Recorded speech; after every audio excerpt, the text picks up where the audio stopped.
Hey everyone, welcome back to Guardians of the Apprentice Podcast. This episode we're going to be talking to Tracey, who's got two sons, Jack and Max, who are both doing engineering apprenticeships, and she'll be sharing her insight and experience of being a parent to an apprentice. Hi Tracey, thanks so much for joining us on the podcast today. Will you tell us a bit about yourself and your background? Yeah, thanks Bethan. So I'm Tracey, I'm from a company called Indegu. We're an e-learning provider, so we do bespoke e-learning for government organisations, businesses and charities. We also provide learning management solutions as well, so that's the platform that the e-learning sits on. And then I'm also parents to Jack and Max, who are both doing apprenticeships. Oh, brilliant. And what apprenticeships do Jack and Max do? Okay, so Jack's at a company called Eaton Timber Solutions in Worcester, and he's studying CAD design. And then Max is at Southco. He's studying mechatronics and he's part of their maintenance team. And how are they finding their apprenticeships, both of them? They're both really enjoying it, both enjoying the different experiences that they're going through. So Max is a year one student at the moment, so he spent most of his first year at college. He really enjoys the fact that as well as the area he's specialising in, he's learning lots of other things, lots of different aspects of engineering. So he's done electronics and mechatronics and tooling and a bit of CAD design. So he likes the whole grounding of the subject and the fact that he gets all those different opportunities. Jack's a year two student, so he spent more time at company as well as college. He's predominantly there to design CAD, but they've let him follow some projects through start to finish. Yeah. So as an example, he's involved in the design and build of something for the Formula One team at Mercedes. Wow. So he built part of the design, designed it, built it, and then went out to see the installation. So that was really exciting for him. Wow, what a good experience. That's so nice that they've been so flexible with allowing him to do different aspects of the job as well. They've been really flexible with him, and Yeah. they know it'll help build his portfolio of evidence as well towards his qualification. Yeah. But it was nice for him to see the end result of his work. Yeah, I bet. Oh, wow. Cool. So did you know much about apprenticeships before your son started doing them? Or was it kind of a new kind of aspect for you? I did know quite a little bit about apprenticeships because my background was I was a teacher. So although I've never taught on apprenticeship programmes, I was aware of them. Mm-hmm. And some of the people that I did my teacher training with teach on apprenticeship programmes. Through work as well, I'm familiar with a lot of the ones that network locally. So I've not got to know the staff, what they do, the apprenticeship awards evenings, which are always fantastic, celebrating the success stories. Yeah. Oh, brilliant. And do you think that being from an education background kind of affected your view of apprenticeships before your son started? I think I was definitely more open to them. Yeah.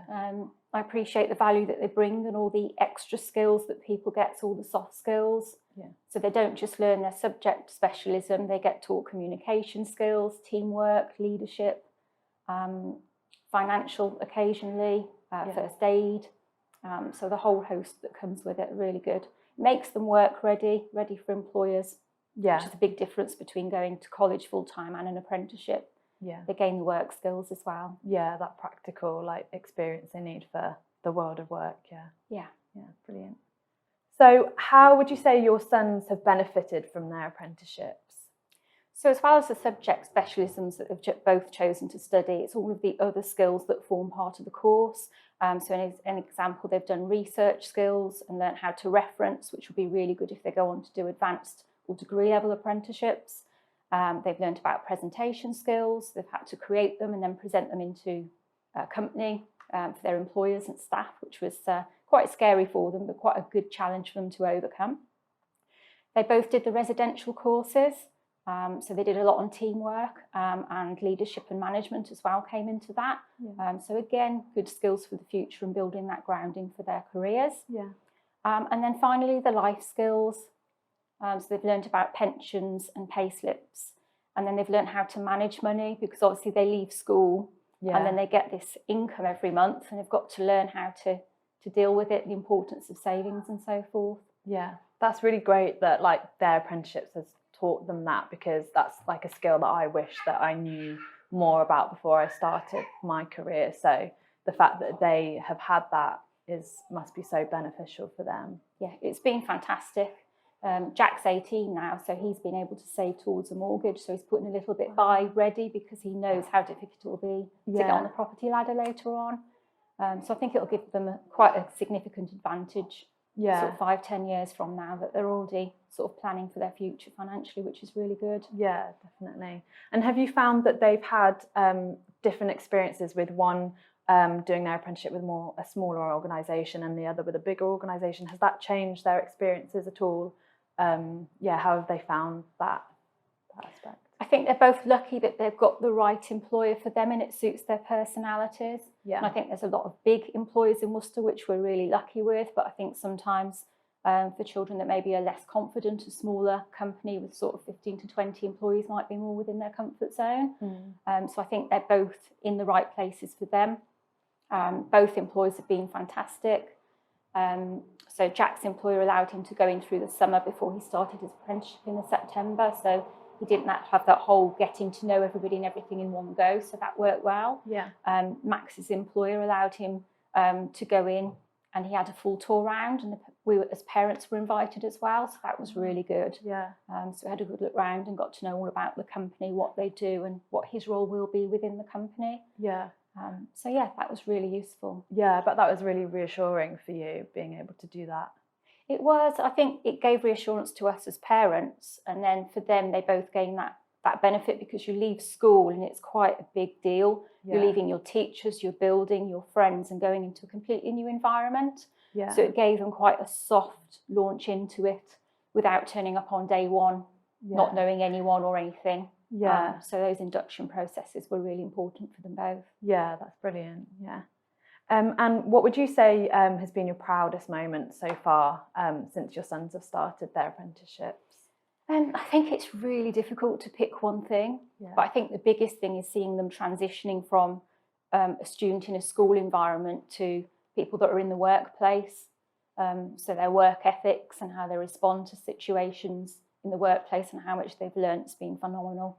Yeah. As well as the college, obviously they're still studying, they're still having exams and so forth and building their portfolios. But the mixture of the two, I think, will set them up for the future and make them work ready, or gaining the right skills that employers are looking for as well. Yeah, definitely a nice combination to like allow them to kind of grow up and go into adulthood whilst also still having that, I guess, college experience too. Yes, and in a safe environment as well. Yeah. I mean, they're both in engineering, so they've both got mentors and strict health and safety guidelines to adhere to and so forth. So they're both well looked after. Yeah. So what would you say to parents or carers that have concerns about their child doing an apprenticeship? I think the first thing is absolutely making sure your child's on the right pathway for them. If they're not enjoying the course, they're more likely to drop out of it or become disengaged with it, not turn up to college and so forth. I think there's nothing worse than trying to get a teenager out of bed in the morning if it's not something they want to get up and go and do. Yeah. So definitely make sure it's the right course for them and it's what they want to do. And I think historically people have seen apprenticeships as not maybe on a par with A-levels and university, and something that was only done really for vocational courses. But that's really changed now. There's a lot more opportunities with apprenticeships than there used to be. You know, you can go and do your accounts qualifications or engineering or IT. There's a lot more available now. And I think with the changes in you being able to do degree level apprenticeships as well, you can come out with exactly the same qualifications that someone that has gone to university, just without all the debt. Yeah. And with the addition of work experience as well. Some of my children's friends have done the A-level route. They're at college with people that have been to university but couldn't get employment, so they're now doing apprenticeships afterwards. Yeah. So I think you've got to look at both carefully and decide what's the right option for them.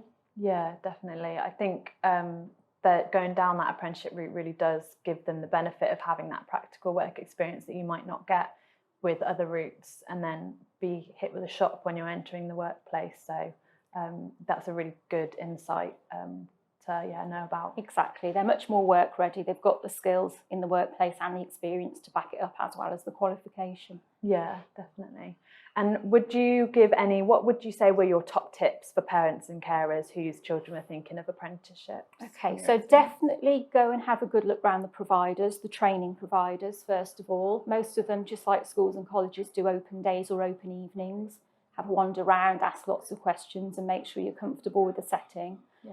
And then from the employer part of it, treat it like any other job. Check them out, have a good look on their website, find out as much about them as you can, ask lots of questions, and thoroughly research what they're like to make sure it's the right place and the right career progression for your son or daughter as well. Yeah. And I definitely recommend discussing money management with them once they've got their apprenticeship. So definitely speak to your son or daughter when that first pay slip arrives and they're really excited, all that expendable income. Make sure they start good habits early on.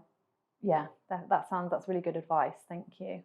Thank you so much for joining us on the podcast today. It's been really useful to hear your insight and experience of being a parent to apprentices. So thank you so much for coming. Thanks, Beth. Thanks.